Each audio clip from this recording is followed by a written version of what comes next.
*2 এরপরে একটা phone number দিবে। আমি একটা ফোন নাম্বার দিলাম এখানে। দেওয়ার পরে একটা ফোন নাম্বার দেওয়ার পর আপনি যে এই দেখতে পাচ্ছেন হ্যাশ, জাস্ট এই হ্যাশে ক্লিক করবেন। ক্লিক করে আপনি যেকোনো একটা সিমে ডায়াল করবেন।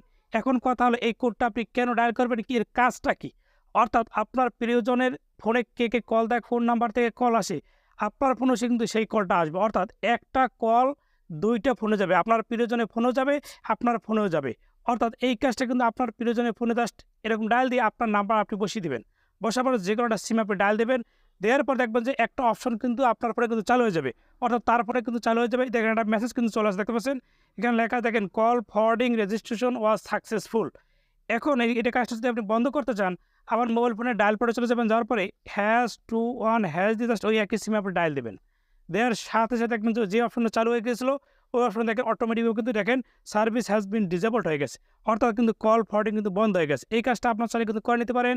অনেক উপকার আপনার হতে পারে।